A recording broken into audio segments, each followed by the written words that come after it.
Good morning students. बेटे हमारा topic चल रहा है इन दिनों हेल्थ इंफ्रास्ट्रक्चर।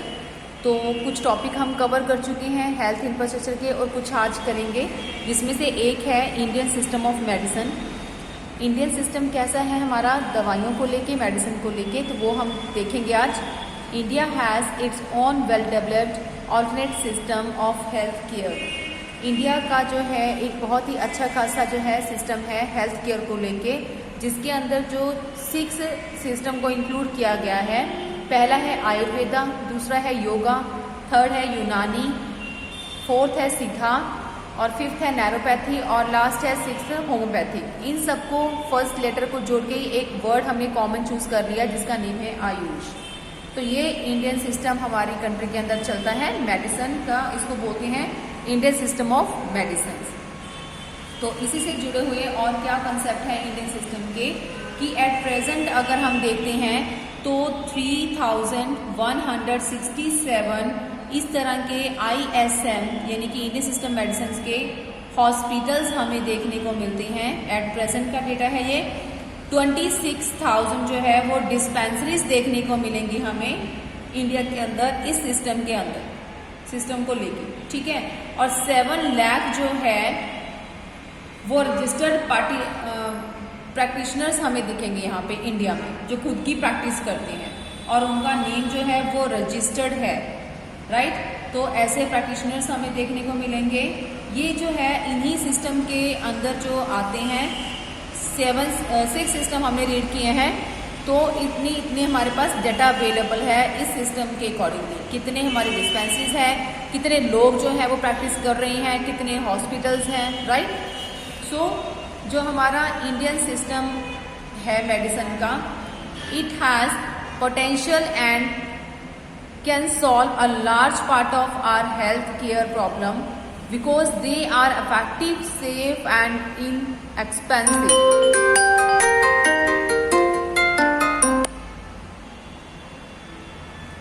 सो जो हमारा सिस्टम है बेटे इंडिया का, वो कुछ इस तरह के है कि उसमें पोटेंशियल भी काफ़ी है, ठीक है, and it can solve a large part of our health care problem. और हमारी हेल्थ केयर प्रॉब्लम का एक बहुत बड़ा पार्ट जो है वो सॉल्व करते हैं, राइट। जैसे जो भी डिजीज़ हमारी इंडिया के अंदर हमें देखने को मिलती है तो उसकी केयर काफ़ी अच्छी तरीके से होती है कि वो डिजीज़ ही खत्म हो जाती है। बिकॉज एक तो यहाँ पे जो सिस्टम है वो बहुत ज़्यादा इफेक्टिव भी है, सेफ भी रहता है और इनएक्सपेंसिव भी है। सो नेक्स्ट है बेटे, इसमें छोटा सा कंसेप्ट और है नेक्स्ट वाला। यहाँ पे खत्म हो गया हमारा ISM का टॉपिक। अगला टॉपिक भी बहुत छोटा सा है, वो क्या है, indicators of health and health infrastructure, कि हमारे इंडिकेटर्स क्या हैं इंडिया में और हेल्थ इंफ्रास्ट्रक्चर कैसा है, ठीक है। तो अभी हम डिस्कस कर रहे थे कि इंडिकेटर्स, लास्ट वीडियो में हमने देखा था कि कौन कौन से इंडिकेटर्स हैं, उसको हम देखेंगे फिर से। As a pointed earlier, the health status of a country can be assessed through the indicators. हमें ये पता है कि किसी भी कंट्री की अगर इंफ्रास्ट्रक्चर को देखना है, हेल्थ स्टेटस को देखना है, तो वहाँ की इंडिकेटर्स को हमें चेकआउट करना पड़ेगा, ठीक है। कुछ हेल्थ से जुड़े हुए इंडिकेटर्स है जिसको हमें चेक करना पड़ता है। किस तरह के इंडिकेटर्स जो हैं वो हमें देखने पड़ेंगे, वो हम देखते हैं। जैसे कि इन्फेंट मोर्टेलिटी रेट हमें देखना पड़ेगा, अगर कहीं का भी हमें क्या देखना है बेटे, वहाँ का हेल्थ स्टेटस अगर हमें चेक करना है। इसके अलावा मैटरनल मोर्टेलिटी रेट हमें देखना पड़ेगा। ये कुछ नेम हमने लास्ट वीडियो के अंदर भी किए थे जब हमने लास्ट टॉपिक किया था, वही सेम चीज़ है यहाँ पे भी अभी, ठीक है। तो इसका रेट हमें चेक करना पड़ता है, मैटरनल मोर्टेलिटी रेट का। इसके अलावा लाइफ एक्सपेक्टेंसी हम चेक कर सकते हैं, एक्सपेक्टेंसी रेशियो कह सकते हैं इसको। और नेक्स्ट आता है न्यूट्रिशियस हमारे लेवल, क्या है हमारा अच्छा खान पान है या नहीं है हमारी कंट्री के अंदर, तो उसका लेवल हम चेक करते हैं। ये कुछ इंडिकेटर्स हैं बेटे जिसको देख के हम ये बता सकते हैं कि इंडियन जो हेल्थ सिस्टम है, हेल्थ इंफ्रास्ट्रक्चर कैसा है, राइट। सो इसके अलावा यहाँ पे गवर्नमेंट का भी रोल रहता है, ठीक है। So there is a great scope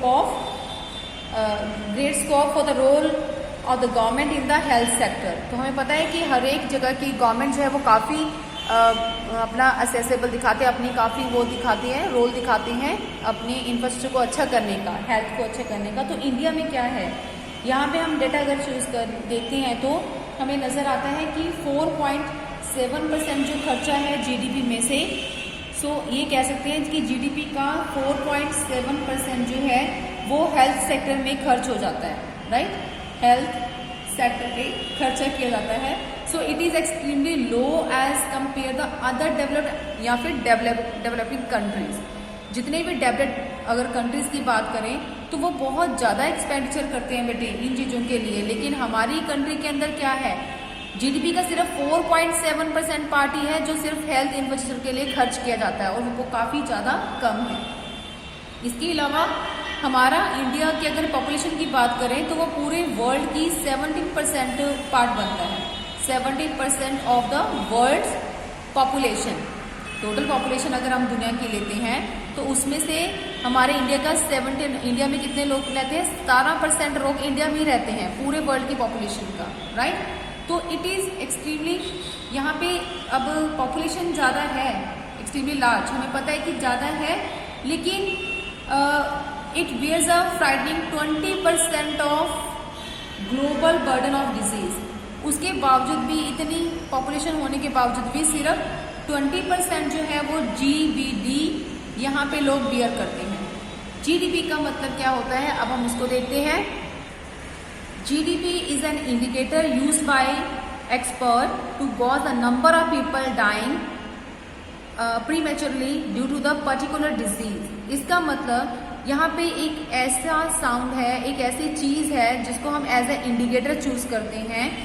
GBD क्या है, जो कि हम चेकआउट कर सकते हैं इसके द्वारा। क्या चीज चेक करते हैं, एक्सपर्ट ये कहते हैं कि जो to the gauge the number of people, gauge होता है कि मेजर करना, नाप तोल करना, ठीक है। तो हम नाप तोल कर सकते हैं कि नंबर ऑफ पीपल, कितने लोग ऐसे हैं जो कि मर जाते हैं prematurely due to a particular disease, यानी कि एक खास बीमारी के कारण जो है वो लोग मर जाते हैं।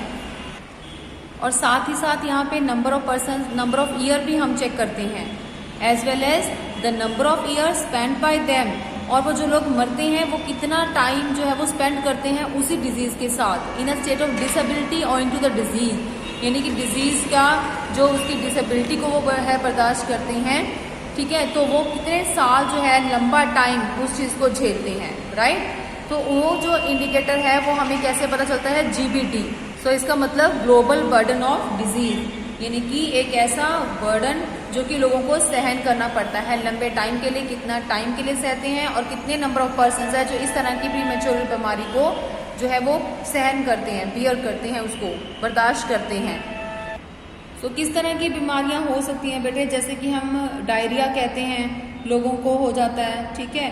तो वो उस बीमारी का हो सकता है। मलेरिया लोगों को झेलना पड़ता है और इसकी वजह से लोगों की कई बार डेथ हो जाती है, और ट्यूबरक्लोसिस की वजह से लोगों की डेथ हो जाती है, ठीक है, जिसमें हम ब्रेन ट्यूमर कह सकते हैं, वो भी हो जाता है लोगों को। या फिर बहुत सारे ऐसे हमारे बच्चे हैं, बहुत सारे लोग हर साल क्या होते हैं, मर जाते हैं सिर्फ वाटर बॉर्न डिजीज की वजह से, ठीक है। तो यहाँ पे लिखा है कि अगर 5 लाख, जो अगर हम डेटा को कलेक्ट करते हैं तो 5 लाख चिल्ड्रन ऐसे हैं बेटे जो कि वाटर बॉर्न डिजीज की वजह से, पानी से होने वाली बीमारियों की वजह से ही मर जाते हैं, ठीक है बेटे। तो ये कुछ इंफ्रास्ट्रक्चर हमें देखने को मिलता है इंडिया के अंदर। और सबसे बड़ी बात जो एड्स की बीमारी है, is also looming large malnutrition and the inadequate supply of vaccine lead to the death of 2.2 million childrens, यानी कि एड्स की बीमारी भी बहुत डेंजरस बीमारी है, राइट। तो उससे भी बहुत सारे लोगों की डेथ होती है। इसके अलावा जो है अच्छी न्यूट्रिशियस डाइट नहीं मिलती है, मेल न्यूट्रिशन की वजह से भी लोगों की डेथ होती है। और इसके अलावा अच्छी तरह से सप्लाई ऑफ वैक्सीन अगर नहीं होता, बहुत सारे ऐसे रूरल एरिया हैं जहाँ पे अभी भी कहीं ना कहीं कमी है हमारे हेल्थ इंफ्रास्ट्रक्चर के अंदर, तो वहाँ पे प्रॉपर लोग, बच्चों को जो है पहले से वैक्सीन नहीं किया जाता, उनको अच्छे से इंजेक्शन नहीं दिया जाता, जिसकी वजह से 2.2 मिलियंस जो हैं चिल्ड्रन, वो हर साल उनका जो है डेटा हमें रिकॉर्ड किया है कि डेथ हो जाती है 2.2 मिलियन चिल्ड्रंस की, राइट। सो इसके अलावा एट प्रेजेंट अगर हम देखें तो उस प्रेजेंट टाइम में हमें नज़र आता है कि लेस देन 20% जो हमारी पॉपुलेशन है, 20%, less than 20% population utilize public health facility, yes. तो तो उससे भी कम जो है लोग, 20% से भी कम लोग जो है वो पब्लिक हेल्थ जो है फैसिलिटी लेते हैं, वो लोग फैसिलिटीज नहीं लेते हैं, नहीं ले पाते। तो वन स्टडी यहाँ पे हमें देखने को मिली है कि 38% जो है हमारे प्राइमरी हेल्थ सेंटर जो हमने लास्ट टाइम पे किया था, उसके अंदर 38% जो है प्राइमरी हेल्थ सेक्टर, इसको हम सबसे फर्स्ट बोलते हैं primary sector, the required number of doctors हमें नजर आते हैं, यानी कि इतने नंबर ऑफ डॉक्टर्स हमें यहाँ पे मिलते हैं। और इसके अलावा 30% जो है इस सेक्टर के अंदर हमें मेडिसिन का स्टॉक मिलेगा। 30% स्टॉक ऑफ मेडिसिन हमें नजर आती हैं इस प्राइमरी सेक्टर के अंदर, जो कि बहुत ही ज़्यादा अभी कम है। एक्चुअली जो लोगों की पॉपुलेशन है उसके अकॉर्डिंगली डाटा कुछ भी नहीं है यहाँ पे, और रिक्वायरमेंट चाहिए हमें डॉक्टर्स की, और हमें मेडिसिन की रिक्वायरमेंट होनी चाहिए, ठीक है, रिक्वायरमेंट है। सो ये था बेटे हमारा मेन पॉइंट कि इंडिकेटर्स क्या क्या होते हैं हेल्थ के लिए, और यहाँ पे हेल्थ इंफ्रास्ट्रक्चर है कैसा।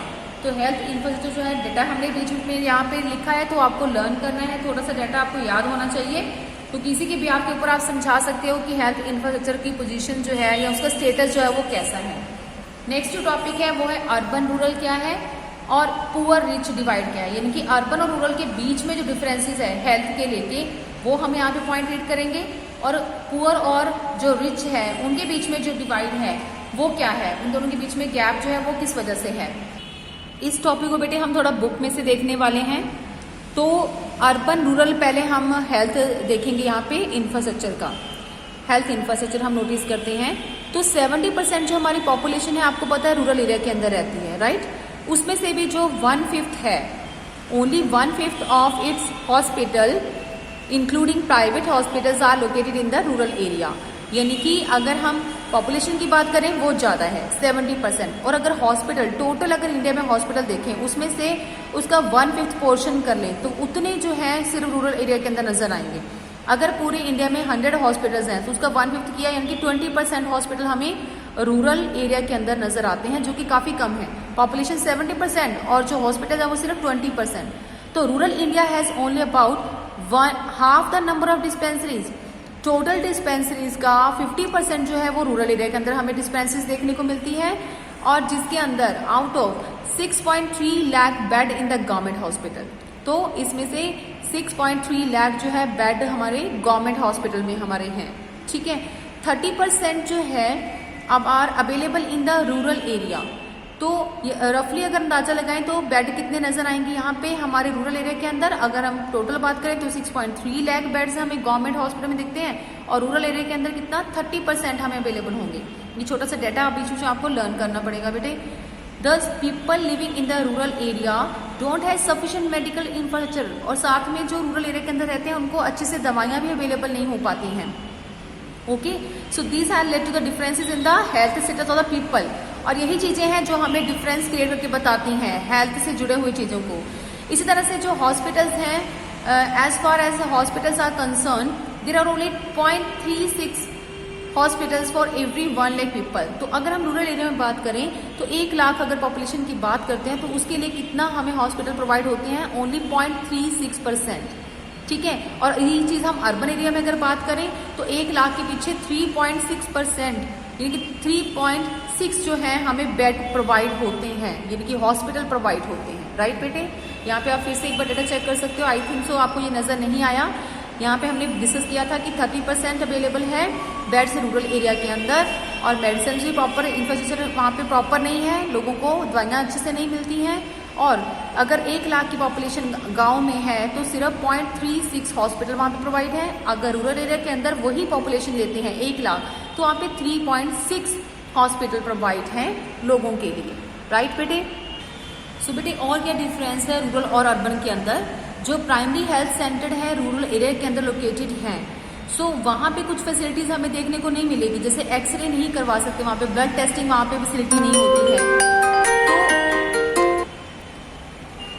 तो इसके अलावा अगर हम सिटी की बात करें तो वहाँ पे हेल्थ केयर फैसिलिटी हमें अच्छी देखने को मिलती है, यानी कि शहरों में फैसिलिटी अच्छी देखने को मिल जाती है। तो बहुत सारे ऐसे स्टेट हैं बेटे जैसे कि Bihar, Madhya Pradesh, Rajasthan, Uttar Pradesh are relatively lagging behind in the health care facility.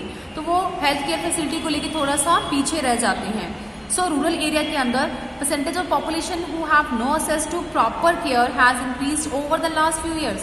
कुछ सालों से हमें ये चीज़ बड़ी प्रॉब्लम देखने को मिल रही है कि जितने कुछ नंबर ऑफ पीपल हैं जहाँ तक जो है प्रॉपर हेल्थ केयर की जो फैसिलिटी है वो प्रॉपर पहुंच ही नहीं पाती है।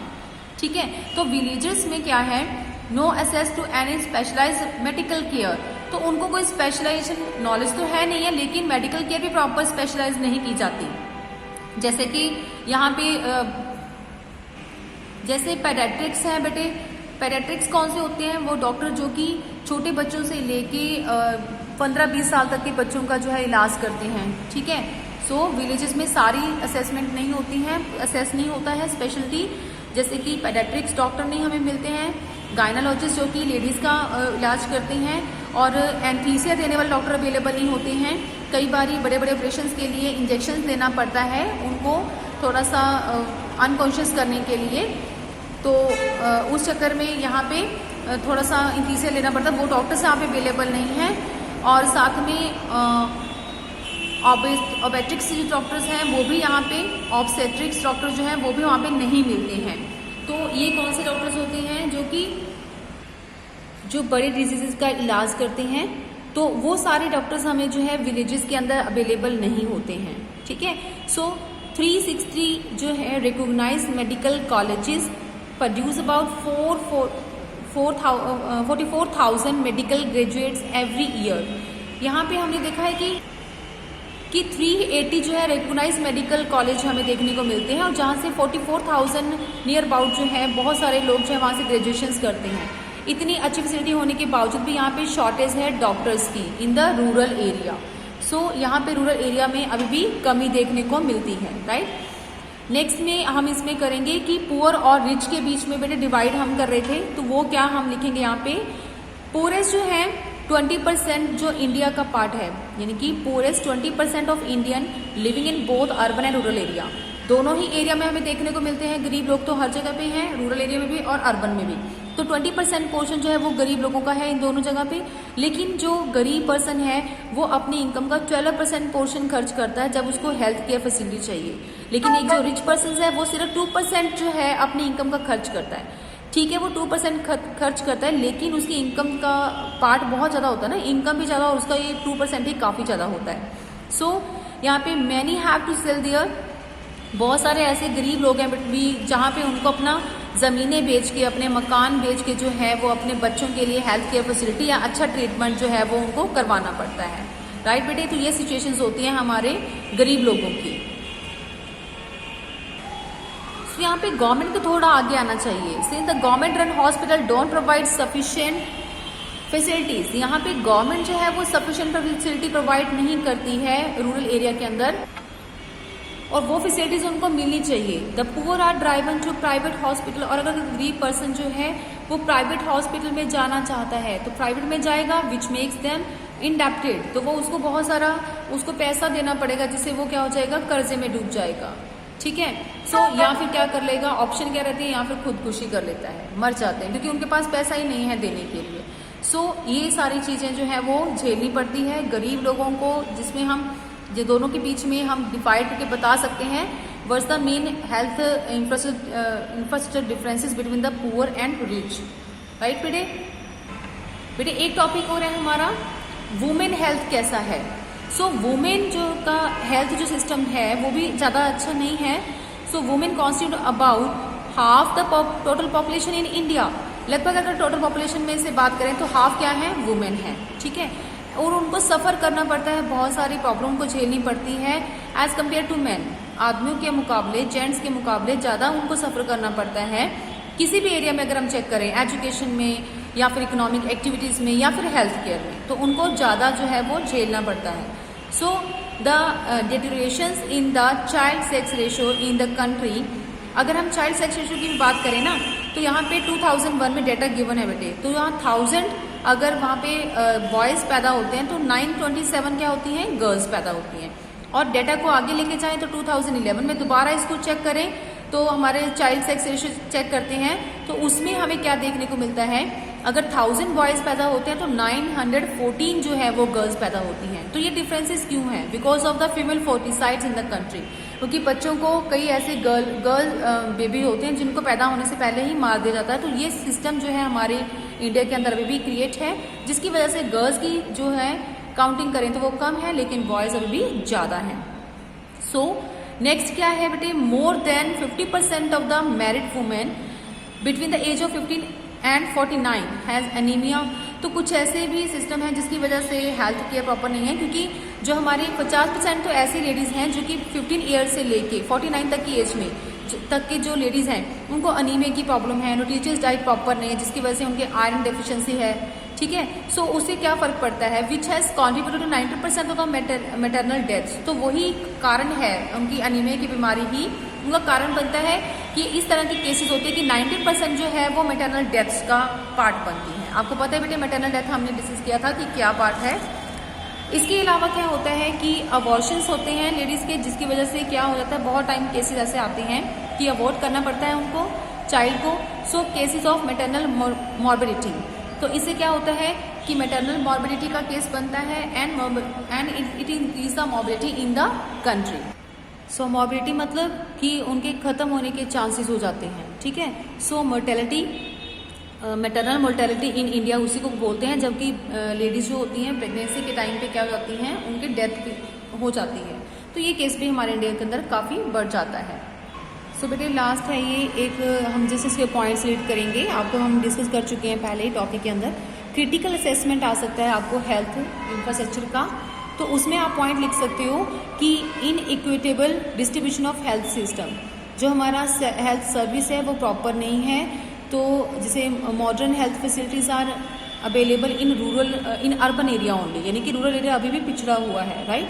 तो ये प्रॉपर सिस्टम ना होने की वजह से आप इसको इस तरह से लिख सकते हो। कम्युनिकेबल डिजीजेस, सो कुछ ऐसी डिजीज होती हैं जो कि कम्युनिकेबल डिजीजेस हैं, यानी कि एक के बाद दूसरे को जल्दी फैलती हैं, तो उनको भी रिमूव करने के लिए हमारा जो है थोड़ा सा रोल ज़्यादा होना चाहिए हेल्थ इंफ्रास्ट्रक्चर के लिए। जैसे कि हम कहते हैं एड्स की बीमारी होगी, सार्स हो गई, या फिर इन दिनों तो कोविड-19 भी है जो कि कम्युनिकेबल डिजीज़ है, एक दूसरे को जल्दी फैलती है, तो इनके लिए हमें रोकथाम करनी चाहिए, राइट। तीसरा है poor sanitation facilities. So poor condition है हमारे रूरल एरिया के अंदर आज भी सैनिटेशन की, तो वहाँ पे पानी की जो है प्रॉपर सुविधा नहीं है। इवन कि कई जगह पे ऐसे रूरल एरिया जहाँ पे अभी भी प्रॉपर टॉयलेट्स जो हैं, 30% एरिया हमें रूरल एरिया मिलेगा जहाँ पे टॉयलेट्स जो हैं वो अवेलेबल नहीं है। तो ये कुछ डेफिशिएंसीज है, इसीलिए हम इसको क्रिटिसाइज करते हैं हेल्थ इंफ्रास्ट्रक्चर को। यहाँ पे सैनिटेशन की जो है पॉसिबिलिटी होनी चाहिए हमारे रूरल एरिया के अंदर। नेक्स्ट आता है लैक ऑफ मैन पावर। सो बेटे इंडिया के अंदर मैन पावर की कमी है। हमने अभी रीड किया था कि यहाँ पे हमारे पास 380 कॉलेजेस हैं, लेकिन 44,000 यहाँ पे ग्रेजुएट भी निकलते हैं, लेकिन तब भी हमारे पास डॉक्टर्स कम हैं, राइट। तो उसकी भी डेफिशिएंसी को ख़त्म करना चाहिए। मेलन्यूट्रिशियस होना चाहिए डाइट, यहाँ पे मेलन्यूट्रिशियस नहीं होना चाहिए, क्योंकि यहाँ पे न्यूट्रिशियस डाइट देनी चाहिए, जिसकी वजह से बहुत सारे ऐसे बच्चे हैं जो कि मेलन्यूट्रिशन की वजह से हर साल डेथ होती है उनकी। तो ये भी एक डेफिशिएंसी है जो कि हमारी हेल्थ इंफ्रास्ट्रक्चर के अंदर नजर आती है। और लास्ट आता है रोल ऑफ प्राइवेट सेक्टर।